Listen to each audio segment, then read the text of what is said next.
तुझ्या क्षेत्रात काही वेगळं केलं, त्यातली तज्ञता मिळवलीस तर प्रशासनाच्या या विशिष्ट पातळीला तुला आम्ही थेट भरती करू. तर लॅटरल समानांतर. स्वातंत्र्य मिळाल्यानंतरच्या पहिल्या काही काळामध्ये तर विविध अधिकाऱ्यांची निवड स्वतः पंडित जवाहरलाल नेहरूंनी अशा त्यांच्या वैयक्तिक मुलाखती घेऊन केली निवड. आणि चर्चेत आलं की यांनी पूर्वी केव्हा तरी इंदिराजी म्हणजे पंडित जवाहरलाल नेहरू असोत इंदिराजी व यांनी त्यांच्या अमुक एका धोरणावर टीका केली. एवढ्याच वाक्यावर त्याचं नाव बाद झालं. कोणी एखादा नुसताच संघाचा स्वयंसेवक आहे आणि जणू नागपूरून निरोप आला की याला नेमा. This is not how it works. ऐसे नाही होता है. पण मोदींनी दिल्लीमध्ये वरिष्ठ IAS अधिकाऱ्यांची मीटिंग घेतली आणि त्यांना सांगितलं की तुम्ही माझा पहिला कालावधी तर तुमच्याशी भांडण्यातच मला काढावा लागलाय. आता माझी रिक्वेस्ट आहे की दुसऱ्या कालावधीत तरी सहकार्य करा.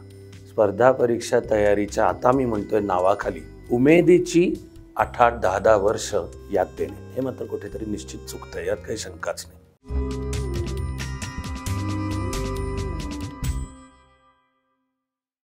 नमस्कार, मी विनायक पाचलक आणि थिंक बँकच्या बिहाइंड द सीन्स मध्ये तुम्हा सगळ्यांचं पुन्हा एकदा मनापासून स्वागत.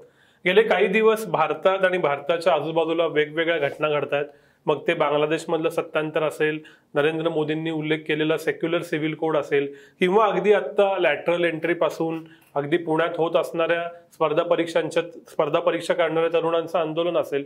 भवताला असंख्य घटना घडत आहेत आणि या सगळ्या घटनांचा अर्थ काय लावायचा, आपल्यासाठी, देशासाठी, राज्यासाठी यातनं काय घ्यायचं आहे, हे सगळं समजून घेण्यासाठी आज पुन्हा एकदा माझ्याबरोबर आहेत प्रख्यात विचारवंत, लेखक आणि माजी सनदी अधिकारी अविनाश धर्माधिकारी सर.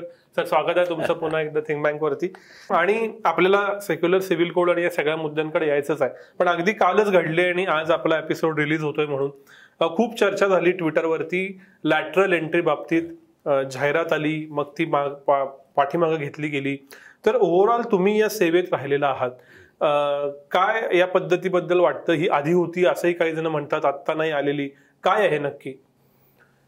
सर्वसाधारणपणे सरकारी यंत्रणेमध्ये अधिकाऱ्यांची भरती स्पर्धा परीक्षेद्वारा होते. महाराष्ट्र शासनातले अधिकारी असतील तर महाराष्ट्र लोकसेवा आयोग, आणि केंद्र शासनातले अधिकारी असतील तर संघ, युनियन. मला नेहमीच हसू येतं हा शब्द आला की युनियन पब्लिक सर्व्हिस कमिशन, संघ लोकसेवा आयोग. आणि अशा वेगवेगळ्या स्पर्धा परीक्षा रिझर्व्ह बँकेमध्ये, स्टेट बँकेमध्ये, डिफेन्स असेल तर NDA CDSE, अशा वेगवेगळ्या स्पर्धा परीक्षा होतात. आता त्यामध्ये मग अधिकाऱ्याची निवड होते, प्रशिक्षण होतं आणि त्याचं करिअर चालू होतं. लॅटरल एंट्रीचा अर्थ आहे की हे जे अधिकाऱ्याची सेवेतली वाटचाल आहे तिच्या कुठल्या तरी वरिष्ठ पातळीला डायरेक्ट भरती व्हायला परवानगी, म्हणून लॅटरल. नाही तर समजा आपण IASच एक उदाहरण म्हणून म्हणू की तरुण IAS अधिकारी UPSCची परीक्षा देऊन दाखल झाला. 2 वर्षाचं प्रशिक्षण काळ त्यांनी नीट पूर्ण केलं तर, आणि असिस्टंट कलेक्टर म्हणून सुरुवात होते. ते 2 वर्ष केल्यावर त्याला पहिलं प्रमोशन आहे. ते 7 वर्ष केल्यावर म्हणजे सर्व्हिसची 11 वर्ष आणखी एक प्रमोशन आहे. त्याची पुढे आणखी 6 वर्ष झाली की आणखी एक प्रमोशन आहे. असं करत तो सेवेमध्ये वरवर जातो. पहिलं तत्व सिनियॉरिटी, साधारण निम्म करिअर, आणि त्या निम्म्यानंतर मात्र सिनियॉरिटी कम मेरिट, की नुसतं सिनियॉरिटी नाही चालत. तुझ्याकडे सेवेतली आवश्यक ती किमान वरिष्ठता, वरीयता, सिनियॉरिटी आणि तरी परफॉर्मन्स कामात दाखवून द्यायला पाहिजे. IAS पुरतं बोलायचं तर ही जॉईंट सेक्रेटरी लेवल आहे. जॉईंट सेक्रेटरी म्हणजे केंद्रातला जॉईंट सेक्रेटरी म्हणजे राज्यातला सेक्रेटरी, आणि तो साधारण सेवेचे 17 किंवा त्यापेक्षा जास्ती वर्ष. तर मग लॅटरल एंट्रीचा मग अर्थ आहे की तू अशा प्रकारे केव्हा तरी तुझ्या शारीरिकदृष्ट्या तरुण वयातच परीक्षा देऊन सेवेत प्रवेश केलास असं नाही. तुझ्या जीवनात तू तुझ्या क्षेत्रात काही वेगळं केलंस, विशेष केलंस, त्यातली तज्ञता मिळवलीस तर प्रशासनाच्या या विशिष्ट पातळीला तुला आम्ही थेट भरती करू. असं लॅटरल समानांतर हे त्यातलं मूळचं. खरं म्हणजे हे कायम आहे, ॲब्सोल्युटली कायम आहे. भारतीय प्रशासनाची रचना आधुनिक काळातली मुख्यतः ब्रिटिश काळात तयार झाली. ब्रिटिश काळातही होतं. स्वातंत्र्य मिळाल्यापासून होतं. स्वातंत्र्य मिळाल्यानंतरच्या पहिल्या काही काळामध्ये तर विविध अधिकाऱ्यांची निवड स्वतः पंडित जवाहरलाल नेहरूंनी अशा त्यांच्या वैयक्तिक मुलाखती घेऊन केली निवड. अच्छा. त्यानंतर पुढच्याही काळामध्ये वेळोवेळी विविध तज्ज्ञांना संबंधित आवश्यक त्या वरिष्ठ पदावर थेट नेमलं गेलं आणि त्या पदांची नावं प्रशासकीय नावं आहेत. मग आपले पंतप्रधानच डॉक्टर मनमोहन सिंग हे रिझर्व्ह बँकेतले अधिकारी, पण त्यांच्यावर जी शासनातल्या प्रशासकीय जबाबदाऱ्या वेळोवेळी सोपं, ही प्रशासनाला समकक्ष आहेत, ही लॅटरल मग इथे एंट्री आहे. किंवा मी तर ते ज्यांना भारताचे असामान्य आणि स्वातंत्र्योत्तर भारताचे एक सार्वकालिक श्रेष्ठ फायनान्स सेक्रेटरी, वित्त सचिव, पुण्यातच ते सेटल झालेत, डॉक्टर विजय केळकर. ते प्रशासनातले नाही आहेत, ते UPSC देऊन नाही आहेत, पण इकॉनॉमिक्सच्या क्षेत्रातले जागतिक तज्ज्ञ. थेट त्यांची नेमणूक तर सेक्रेटरी म्हणजे IAS मधली सर्वोच्च लेवल. ते डॉक्टर विजय केळकर हे भारताचे फायनान्स सेक्रेटरी होते. समजा असेच दुसरे भारताचे एक उत्तम, ज्यांना मी डॉक्टर माधवराव गोडबोले, मग डॉक्टर माधवराव गोडबोलेंनी UPSC दिली होती, IAS झाले होते आणि त्यामध्ये एक आपलं कर्तृत्व दाखवत ते भारताच्या आणि महाराष्ट्राचे वित्त सचिव पदापर्यंत गेले. तेव्हा खरं म्हणजे लॅटरल एंट्री हे तत्त्व कायम पाळलं गेलेलं आहे. मला फार आनंद होतो म्हणताना की ज्यांच्याशी माझे अतिशय जिव्हाळ्याचे संबंध आज ते शरीराने आपल्यात नाहीत पण माझ्या मनात आहेतच, असे एक महान शास्त्रज्ञ डॉक्टर वसंतराव गोवारीकर हे विज्ञान तंत्रज्ञान खात्याचे सचिव थेट नेमले गेले, secretary department of science and technology. आता हे जे सेक्रेटरी पद आहे मग हे IAS मधलं सर्वोच्च पद आहे, पण डॉक्टर गोवारीकरांना थेट बोलवून घेऊन त्या पदावर त्यांची आधी ती नेमणूक आणि नंतर ॲडवायझर टू प्राईम मिनिस्टर, पंतप्रधानांचे विज्ञान तंत्रज्ञान सल्लागार म्हणूनची. खरं म्हणजे तेव्हा लॅटरल एंट्री कायम आहे.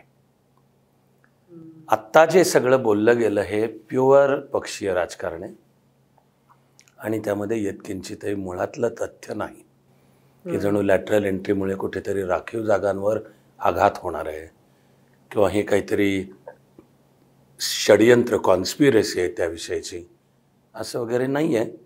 पण मला वाटतं की तरीसुद्धा केंद्र सरकारने ते मागे घेतलं आहे.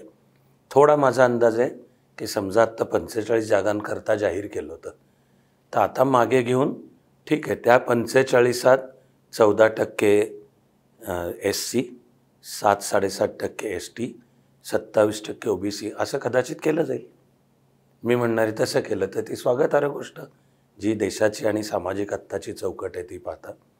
पण लॅटरल एंट्रीला आक्षेप आणि उदाहरणार्थ की जणू हे काहीतरी संघाची माणसं घुसवण्याचा हा प्रयत्न आहे, अजिबातच तथ्य नाही. मी ऑन द कॉन्ट्ररी एकदम वस्तुनिष्ठरित्या सांगतो की प्रशासनात मी सुद्धा असताना हे अनुभवलेलं आहे की वैयक्तिक जे गांधी नेहरू घराण्याशी जोडलेले आहेत त्यांनाच उचलून महत्त्वाच्या पदांवर त्या काळात बसवलं गेलेलं आहे. इथपर्यंत सांगतोय की दिल्ली पातळीला बैठक चालू आहे, एखाद्या व्यक्तीला नेमायचं आहे आणि चर्चेत आलं की यांनी पूर्वी केव्हा तरी इंदिराजी म्हणजे पंडित जवाहरलाल नेहरू असोत इंदिराजी, तर बुवा यांनी त्यांच्या अमुक एका धोरणावर टीका केली होती. बस एवढ्याच वाक्यावर त्याचं नाव बाद झालं. पण आत्ता जणू हा काहीतरी डाव आहे, नाही आहे खरं हे. वस्तुनिष्ठरित्या सुद्धा पाहायचं तर जॉईंट सेक्रेटरी पातळीचे निकष आहेत त्यातले. असं कोणी एखादा नुसताच संघाचा स्वयंसेवक आहे आणि जणू नागपूरहून निरोप आला की याला नेमा, this is not how it works, ऐसे नाही होता है. त्याचे वस्तुनिष्ठ निकष आहेत आणि त्याला आव्हान देण्याचे अधिकार पण कोणाला येत. तेव्हा याच सरकारने आधीच्या काळात केले आहेत लॅटरल 64. एका जरी नावाबद्दल आक्षेप घ्यायचा असेल तर परवानगी घ्यायला वाटल्यास त्यांनी मग आधी संबंधित हायकोर्ट आणि नंतर सुप्रीम कोर्टकडे जावं की ह्या व्यक्तीकडे पात्रता नसताना त्याला ह्या पदावर नेमलंय. सर पण या निमित्तानं जो थेट प्रश्न येतो त्याच्यावरती मी बोट ठेवतो की प्रशासकीय सेवेमध्ये, ज्याला स्टील फ्रेम म्हणतात, इतर काही नाव आहेत, वैचारिक द्वंद्व असतात का? आणि त्या विचारधारांनुसार ती जी इकोसिस्टीम हा एक शब्द कायम वापरला जातो, त्याच्यात फक्त राजकीय सत्ता असत नाही, राबवणारे अधिकारी असतात, इंटलेक्च्युअल असतात, त्याची लढाई आता 2024च्या निकालानंतर पुन्हा एकदा लढली जाते का, की इकोसिस्टीमवर कंट्रोल कोणाचा?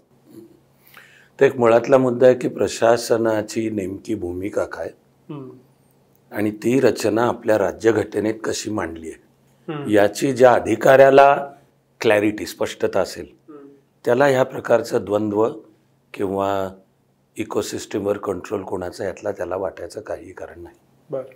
एक तर जगाच्या पाठीवर फक्त भारताची राज्यघटना अशी आहे की जिच्यामध्ये प्रशासकीय यंत्रणेचा वेगळा उल्लेख आहे आणि प्रशासकीय यंत्रणेला घटनात्मक संरक्षण आहे. अशी जगाच्या पाठीवर लिखित राज्यघटनेत कुठेही सरकारी यंत्रणेला अशा प्रकारे घटनात्मक संरक्षण नाही. प्रशासन यंत्रणेचा भाग, भूमिका 2 प्रकारचे. पहिली आहे लोकांनी निवडून दिलेल्या सरकारला निपक्षपाती सल्ला देणे, free and fair advice to the democratically elected government. कोणाला निवडून द्यायचं लोक ठरवते, पण आता ते जे निवडून आलेलं सरकार आहे त्याला परखडपणाने स्पष्ट योग्य तो सल्ला आहे, पहिलं काम. आणि दुसरं, लोकांनी निवडून दिलेल्या सरकारची ध्येय धोरणं राज्यघटना आणि कायद्याच्या चौकटीत राहून अंमलात आणणे, अशी 2 कामं आहेत. याची जर क्लॅरिटी असेल तर मला काही द्वंद्व, काही भांडण, काही अधिकाऱ्याला काही द्वंद्व येतं का किंवा निष्ठांचे प्रश्न, हे झालं तत्वतः. कोणी मला म्हणेल की नेहमीप्रमाणे की हे तुम्ही फार भाबडा आणि आदर्शवादी बोलताय, तर मला मान्य आहे की बरोबर आहे, हे आदर्शवादीच आहे, पण प्रशासकीय अधिकाऱ्याची हीच जबाबदारी. तुझं काम सरकार काँग्रेसचं आहे का, युतीचं आहे का, आघाडीचं आहे का, इंडिया अलायन्स आहे, त्याचा तुझी निष्ठा खरं तर लोकांवरच, लोक, आणि ती लोक नावाची निष्ठा राज्यघटनेने तिची चौकट आखून दिली, हे तुझं काम. मला तर वाटतं की लोकांनी कोणालाही निवडून दिलं तरी शेवटी दैनंदिन प्रशासन समर्थपणे चालवायला उत्तम प्रशासकीय अधिकाऱ्यांची गरज तर आहेच. फक्त मला हे वस्तुस्थिती मान्य की हे जे मी सगळं खरं म्हणजे आदर्शातलं, मुळातलं बोलतोय, पण तिकडे प्रशासनात कामकाज चालू झालं की हळूहळू नाही म्हणलं तरी कॉन्टॅक्ट्स तयार होतात, एक नातं तयार होतं. एखाद्या, समजा मला असे अनेक आणि चांगलेच अधिकारी सांगतोय तरी, की ते ज्युनियर होते तेव्हा त्यांची एखाद्या तरुण नेत्याची ओळख झाली आणि तो नेता जसा राजकारणात मोठा होत गेला तसा त्याच्याबरोबरीने मग याही संबंधित अधिकाऱ्यालाही मोठ्या मोठ्या महत्त्वाच्या, मी यातल्या कोणावरही हेत्वारोप नाही करतोय, मी म्हणतोय की हे घडतं. किंवा अधिकाऱ्यांना काही त्यांच्या अपेक्षा भल्या बुऱ्या, त्यासाठी राजकीय कॉन्टॅक्ट, त्याला प्रशासनातला आमचा शब्द फिल्डिंग लावणे, मग ते जुगाड पुन्हा की अशा, मग यातनं तयार होतं. मग आणि इकोसिस्टीमचा मुद्दा गंभीरच आहे, कारण की एकतर स्वतः नरेंद्र मोदींनी, ते गुजरातचे मुख्यमंत्री होते तेव्हाचा एक किस्सा तो आलेला विविध पुस्तकांमध्ये, की पार्टी हायकमांडने त्यांना राज्यात पाठवलं तर राज्याचे चीफ सेक्रेटरी नरेंद्र मोदी मुख्यमंत्री झाल्यावर त्यांना भेटून अत्यंत काळजीयुक्त स्वरात म्हणले की मुख्यमंत्री महोदय, ते घटना आणि राज्याच्या चौकटीतच तुम्ही कारभार करायचा बरं का. त्यांच्या त्या विधानामध्ये काय येतं की जणू आता मोदी, समजा पक्ष म्हणून भाजप, समजा त्याचे काय जे काय आहेत ते सांस्कृतिक इत्यादी संबंध संघ नावाच्या संघटनेशी, मग यांना नागपूरहून आदेश येतील का, किंवा हे हिंदू मुस्लिम फार करतील का, ह्या सगळ्या मी म्हणणार आहे की काहीशे पूर्वग्रह आहेत. आणि मोदींनी मुख्यमंत्री म्हणून हसून उत्तर देऊन मांडलं होतं. वैयक्तिक मला हे पण माहिती आहे की 2014 ते केंद्रात जेव्हा आले, पहिला काही काळ त्यांचा सरकारी म्हणजे नोकरशाही यंत्रणेशी टक्कर होते. मला पहिला कालावधी समतानाचा आणि 2019च्या लोकसभा निवडणुका झाल्या तेव्हाचा मला एक प्रसंग माहिती आहे दिल्लीतला. तर म्हणजे अजून निकाल यायचे होते, पण मोदींनी दिल्लीमध्ये वरिष्ठ IAS अधिकाऱ्यांची एक मीटिंग घेतली आणि त्यांना सांगितलं की तुम्ही माझा पहिला कालावधी तर तुमच्याशी भांडण्यातच मला काढावं लागला आहे, आता माझी रिक्वेस्ट आहे की दुसऱ्या कालावधीत तरी सहकार्य करा. तर पहिल्या कालावधीमध्ये ज्यांना कोणाला समजा हा सगळा बदल केंद्रात BJP स्वतःच्या बळावर आणि काही कारणामुळे त्यांना तो मान्य नव्हता, त्यातले अनेक जण आपणहून आपापल्या राज्यात परतले. काही केंद्राला मान्य नव्हते, केंद्राने त्यांचं केंद्राबरोबरचं टेन्युअर पूर्ण करून त्यांना राज्यात पाठवलं इत्यादी. पण असा तो इकोसिस्टीमचा असा मुद्दा आहे, असं काहीशा की तुमच्या सरकारी अधिकारी म्हणून तयार झालेल्या निष्ठा आणि आताचं सरकार बदललं तर बदललेलं सरकार, त्यातली माणसं आणि समजा त्याची विचारधारा. तरी मी मूळच्या मुद्द्यावर येऊनच पूर्ण करीन की सरकारी अधिकाऱ्याचं काम आहे राज्यघटनेच्या चौकटीत निष्ठा लोक या प्रकारावर ठेवून सरकारला निपक्षपाती सल्ला देणे आणि सरकारची धोरणं राज्यघटना आणि कायद्याच्या चौकटीत राहून अंमलात आणणे. सर, अजून एक प्रश्न या सगळ्या स्पर्धा परीक्षांच्या बाबतीत. आपण इथं बोलत असताना काल मध्यरात्री सदाशिव पेठेत शास्त्री रोडवरती आंदोलन झालं परीक्षा एकत्र ह्याच्या करून. मी पॉडकास्ट गेल्या महिन्यात ऐकत होतो, त्याच्यात एक असा डेटा सांगितला का सिनियर व्यक्तीने की तमिळनाडूचे स्वइच्छेनं बेरोजगार राहिलेत, म्हणजे जॉब मिळत नाही म्हणून नाही, पण आम्हाला करायचंच नाही. त्यातली 91% लोक ही तमिळनाडू सर्व्हिस कमिशनच्या परीक्षेची तयारी करण्यासाठी गेले कित्येक वर्ष बेरोजगार आहेत. तिसऱ्या बाजूला मध्यंतरी जे एक प्रकरण झालं, ज्या ट्रेनिंगचा तुम्ही उल्लेख केलात, अशा स्वरूपाच्या काहीतरी लूपहोल्स आहेत का म्हणून तयार होणारा एक कदाचित असंतोषाचं, कदाचित आपल्या हक्काची जागा कोणीतरी हिसकावून घेते अशी भावना, या सगळ्यामध्ये आज जो कोणी स्पर्धा परीक्षांची तयारी करतोय त्याचं स्वतःचं मन आणि त्याच्या अवतीभोवतीचं वातावरण कसं आहे, नक्की काय घडतंय? त्यातला पहिला जो पुण्यातला कालचा रात्रीचा प्रकार, त्याच्यात मी 100% मुलांच्या बाजूने आहे. 100 म्हणजे कुठेही आणि पण परंतुला जागा नाही आहे. ही जी IBPSची परीक्षा आणि MPSCची एकाच दिवशी, आत्ता रविवार 25 ऑगस्ट, मग एक प्रकारे हा मुलांवर अन्याय आहे हो. कोणाला तरी एकाला काय जात आहे बदलायला? जी 25ला आहे ना, ती सुद्धा वेळोवेळी MPSCनी परीक्षा अनेकदा पुढे ढकललेल्याच आहेत. जिचं नाव MPSC नागरी सेवा म्हणजे वर्ग 1 आणि 2, ही तर चालू 2024मध्ये मूळची एप्रिलमध्ये होती. त्यावेळेला निवडणुका जाहीर झाल्या. तो सुद्धा निर्णय आधी UPSCनी केला पुढे ढकलण्याचा. MPSCनी आधी जाहीर केलं फक्त पुढे ढकलतो, केव्हा तरी खूप उशिराने एक तारीख जाहीर केली, ती पण बदलली, ती पण पोस्टपोन. तर माझं म्हणणं आहे की मुलं त्यांचं जीवन उभं करायला धडपड करत आहेत. थोडी युवकांच्या बाजूनी संवेदनशीलता दाखवायला काय जात आहे की काय आकाश कोसळणार आहे त्याच्याने? कोणीतरी एकाने माझं म्हणणं की तुम्ही आहो ते मुलं करतायत आणि करिअर गायडन्स तर मीच देतो हा, की तुम्ही जर स्पर्धा परीक्षेची तयारी करत असाल तसं झापडं लावून कुठली तरी एकच स्पर्धा परीक्षा असं करू नका, कारण त्याच तयारीमध्ये वेगवेगळ्या स्पर्धा परीक्षेला थोडं बदललं तर ती देता येते. असं मला कित्येक माहिती आहेत की आधी UPSC MPSC, पण पुढे कोणी रिझर्व्ह बँकेत आहेत, आता स्टेट बँकेत आहेत, नाबार्डमध्ये आहेत, सेबीमध्ये आहेत, अशा वेगवेगळ्या आहेत अशा स्पर्धा परीक्षा. तर माझं म्हणणं आहे की ही कोणीतरी एकाने, म्हणजे MPSCनी तरी ही तारीख बदलायला होती किंवा IBPSनी तरी. दुसरा मोठा मुद्दा अर्थातच स्पर्धा परीक्षा तयारीच्या, आता मी म्हणतोय नावाखाली उमेदीची 8-8, 10-10 वर्ष याद देणे, हे मात्र कुठेतरी निश्चित चुकतं, यात काही शंकाच नाही. माझ्या छोट्या आवाजात जर तो करिअर विषयीचा सल्ला असेल तर अर्थात माझी सूचना असते की कुठला तरी एक अटेम्प्ट आणि जास्तीत जास्त 2, हे पूर्ण जीव ओतून पूर्ण वेळ, कारण ती गरज आहे अभ्यासाची. पण मग एवढं होतानाही आम्ही तर वैयक्तिक पातळीला विद्यार्थ्याबरोबर बसून एक तुझ्याकडे अल्टरनेटिव्ह करिअर प्लॅन तयार पाहिजे.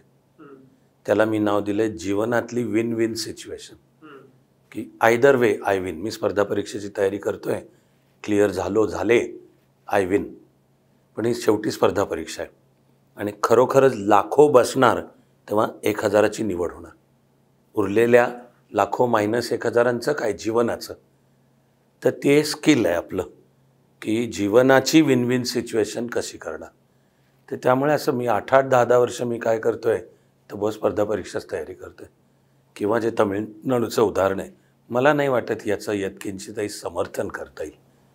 माझी सूचना असते असे 1-2 एकतर तुमच्या मनात जेव्हा येतं स्पर्धा परीक्षेचं तेव्हापासूनच तुमच्याकडे कुठला तरी एक पाहिजे पर्यायी तुमच्याकडे की हे झालं तर आनंद आहे, नाही झालं तर दुःख नाही आहे आणि मी अमुक करेन.